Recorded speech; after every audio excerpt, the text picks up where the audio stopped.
అందరికీ నమస్కారం అండి.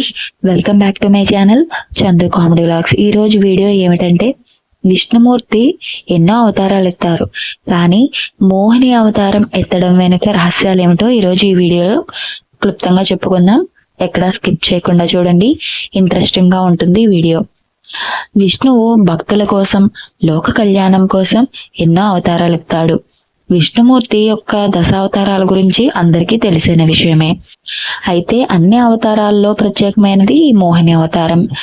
దేవదానవుల యుద్ధ సమయంలో మోహిని రూపంలో వచ్చిన విష్ణువు అమృతాభాండాన్ని దేవతలకు ఇచ్చిన కథనం అందరికీ తెలిసిందే. అయితే విష్ణువు ఈ సందర్భంలోనే కాకుండా మరికొన్ని సందర్భాల్లోనూ మోహిని అవతారం ఎత్తినట్లుగా పురాణాలలో చెప్పబడుతోంది. మరి విష్ణువు ఎన్నిసార్లు మోహిని అవతారం ఎత్తాడో తెలుసుకుందాం. శక్తి రూపం తీసుకోవడం విష్ణుమూర్తికి ఎంతో ఇష్టమట. అందుకే పురాణాల్లో విష్ణుమూర్తి యొక్క మోహిని అవతారాలు పలు సందర్భాల్లో కనబడుతుంది. నారాయణ, నారాయణి అనే రెండు రూపాల్లో కనబడుతున్న పరబ్రహ్మం ఒకరే అని గ్రహించాలి. మొట్టమొదట ఈ మోహిని అవతారం ప్రస్తావన క్షీరసాగర మథనం అనంతరం దైత్య గుణ మోసాన్ని నివారించడానికి, దేవతలకు న్యాయం చేయడానికి స్వామి ఒకే సమయంలో అటు మందర పర్వతాన్ని మోస్తున్న కూర్మంగా, ఆ మదన ఫలితాన్ని అనుగ్రహిస్తున్న ధన్వంతరిగా, దేవతలకు అమృతం పంచుతున్న మోహినిగా నిలబడి రాక్షసులను మరులు గొలుపుతూ దేవతలకు ఆ ఫలాలను అందించడం జరిగింది. ఈశ్వరుడు ఈ సాగర మదన సమయంలో వచ్చిన విషయాన్ని తన గర్లంలో దాచుకుని లోకాలను రక్షించిన తరువాత దేవతలందరూ స్వామి యొక్క మోహిని అందచందాలను పొగిడితే తన బావగారి వైకుంఠంకు వెళ్ళి తనకు ఆ అవతార దర్శనాన్ని ఇమ్మని అడుగగా, శివుని కోసం మరలా మోహిని అవతారం తీసుకుని పార్వతీదేవి మరొక రూపం ఆయనకు దర్శింపచేశారు. ఒకానొక సమయంలో ఋషులు అహంకారంతో తాము ధర్మాన్ని అనుష్ఠిస్తున్న కారణంగా దేవతలకు హవిస్సులు అవసరం లేదు, తాము అరిషడ్వర్గాలను జయించాము కాబట్టే తామే స్వతంత్రులమని ప్రకటించుకుని అనుష్ఠానాలు మానేస్తే వారికి సత్యం బోధపరచడానికి శివుడు సుందర్ని రూపంలో ఋషిపత్నుల ముందు, అదే సమయానికి విష్ణువు మోహిని అవతారంలో ఋషుల ముందు నడయాడి వారిని మోహంలో ముంచి తద్వారా తమ తప్పులు తెలుసుకునేలా చేసి మరలా ధర్మానుష్ఠానం చేసే విధంగా బోధించి వచ్చారట. చిదంబరంలో నటరాజేశ్వరుని చరితం దీనికి అనుసానందించి చెబుతారు. భస్మాసురునికి ఎవరి తలపైన చేయి పెడితే వారు భస్మం అవుతారన్న విపరీతమైన వరాన్ని అనుగ్రహించిన శివుణ్ణే వెంటాడుతాడు.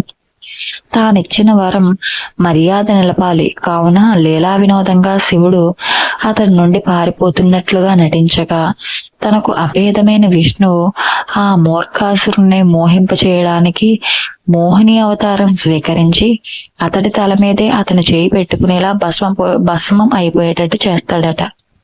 అంతగా ప్రాచుర్యం పొందని మరొక కథ గణేశ పురాణంలో ఉంది. సూర్యుని అనుగ్రహంతో విరోచనుడు అజేయమైన ఒక మాయా కిరీటం సంపాదిస్తాడు. దాని వలన అతడు లోకకంటకునిగా మారి స్వర్గాన్ని ఆక్రమించి అల్లకల్లోలం సృష్టించగా, మోహిని అవతారంలో అతడిని మోహంలో ముంచి ఆ కిరీటం వదులుకునేలా ప్రేరేపించే సుదర్శనానికి బలి ఇస్తాడు. ఆ స్థితికారుడు ఇరావంతుడు అనే రాక్షసుడు అర్జున్ కుమారుని దగ్గర 3 అజేయమైన బాణాల ద్వారా ఎవరినైనా ఓడించగలిగిన శక్తి సాధిస్తే అతడి బ్రహ్మచర్యాన్ని, విపరీతంగా పెరిగిన తేజస్సును ఓజస్సుగా నీరు కార్చడానికి శ్రీకృష్ణుడు తన ఒకానొక అంశగా మోహినిని సృష్టించి తద్వారా అతడిని అచిరకాలంలో నిరోధిస్తాడు అనే స్థల పురాణం.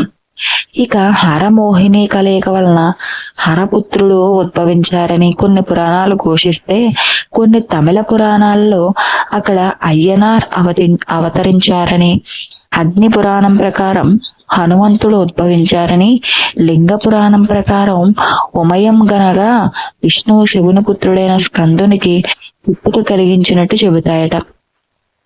కొన్ని కథలు కల్పభేదాలుగా కనిపిస్తాయి, కొన్ని మరొక దాంతో విభేదించినట్లుగా కనబడతాయి. కానీ ఇందులో ఉన్న ఒక ధర్మ సూక్ష్మం నారాయణ నారాయణి ఒకటే, ఒక్క పరబ్రహ్మం వివిధ ఆకారాలలో విధి నిర్వహణ చేస్తూ ఒక్కొక్క కార్యాన్ని చక్కబెట్టడానికి కొన్ని శక్తుల కలయిక చెయ్యాలి కాబట్టి ఇటువంటి లీలలు చేస్తారు. వీటిని గుర్తు చేస్తూ మన కలియుగ దైవం శ్రీ వెంకటేశ్వరుని బ్రహ్మోత్సవాలలో 5వ రోజున మోహిని అవతారంలో మనల్ని అనుగ్రహిస్తూ ఉంటారు. విష్ణుమూర్తికి ఇంకా చాలా పేర్లు ఉన్నాయి. వాటి పేర్లు ఏమిటి, వాటికి ఉండేటువంటి అర్థం ఏమిటో కూడా తెలుసుకుందాం. విష్ణుమూర్తిని ఎన్నో పేర్లతో పిలుస్తూ ఉంటారు. విష్ణుమూర్తికి ఎన్నో పేర్లు ఉన్నాయి. ప్రతి పేరులో చాలా అర్థాలు ఉన్నాయి. విష్ణువు పేరుకు సంబంధించిన పూర్తి సమాచారం ఇక్కడ తెలుసుకుందాం. హిందూ మతంలో లీపు మాసానికి ప్రత్యేక ప్రాముఖ్యత ఉంది. అధిక మాసం అని పిలువబడే ఈ మాసాన్ని పూర్తిగా విష్ణుమూర్తికి అంకితం చేశారని పురాణాల్లో ఉంది. ఇది విష్ణువు ఆరాధన. హిందూ మతంలో అచ్యుత, జనార్దన, శ్రీహరి, నారాయణ, అనంత మొదలైన అనేక పేర్లతో విష్ణువును పిలుస్తారు. శ్రీహరి యొక్క ప్రతి పేరు దాని సొంత నేపథ్యం, ప్రత్యేక లక్షణాలను కలిగి ఉంటుంది. విష్ణువు యొక్క అనేక పేర్లలో నారాయణుడు ఒక్కడే. నారద మహర్షుల పెదవుల నుండి ఈ పేరు మనం తరచుగా వింటూ ఉంటాం. విష్ణుమూర్తిని నారాయణ అని ఎందుకంటారో తెలుసా? ఈ పేరు యొక్క ప్రాముఖ్యత ఏంటో విందామా? శ్రీహరి యొక్క పురుషోత్తమ నామం అర్థం ఏమిటో చూద్దాం. విష్ణువు పేరు అనేది పురుషోత్తమ, అంటే పురుషులలో ఉత్తముడు అని. విష్ణువు యొక్క ఈ పేరు అతని అనేక అవతారాల్లో ఒకటిగా సూచిస్తోంది. అయితే విష్ణువుని అచ్యుత అని కూడా ఎందుకంటారో చూద్దామా?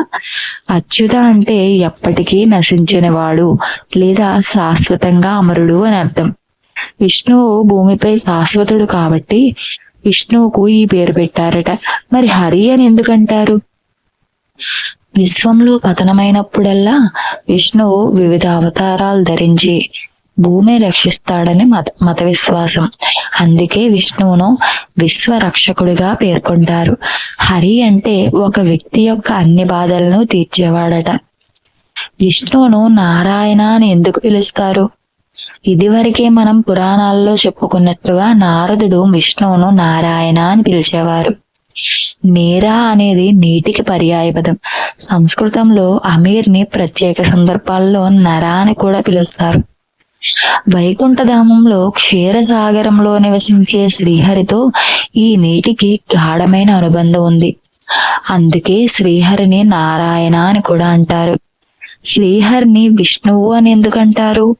లక్ష్మీదేవికి ప్రీతిపాత్రమైన విష్ణువు కన్నులు తామర పువ్వుల వంటివి. కౌస్తుక పూసలతో అలంకరించబడి చతుర్భుజాలలో వివిధ ఆయుధాలను ప్రయోగించి విశ్వమంతటా తన శక్తిని ప్రదర్శిస్తాడు. అందుకే నారాయణుని విష్ణువు అంటారు. ఇలా ఈ విష్ణువుకి ఎన్నో పేర్లతో మనము ఆయన్ని ఆరాధించుకుంటూ ఉంటాం. అయితే ఈ వీడియో యొక్క అర్థం పరమార్థం మీకు అర్థమయ్యే ఉంటుంది అనుకుంటున్నాను. ఆయన మోహిని అవతారం ఎత్తడానికి ఉన్న రహస్యం ఏమిటో కూడా క్లుప్తంగా చెప్పాను. కాబట్టి మీకు ఈ వీడియో కనుక నచ్చినట్లయితే చూసి వెళ్ళిపోకుండా ఒక్క లైక్ చేయండి. మీరు ఇచ్చే లైక్ వల్ల నాకు మరింత సపోర్ట్ ఇచ్చిన వాళ్ళు అవుతారు. అలానే నా ఛానల్ ఇంకా ఎవరైనా సబ్స్క్రైబ్ చేసుకోకపోతే చందు కామెడీ వ్లాగ్స్ అనే ఛానల్ సబ్స్క్రైబ్ చేసుకోండి.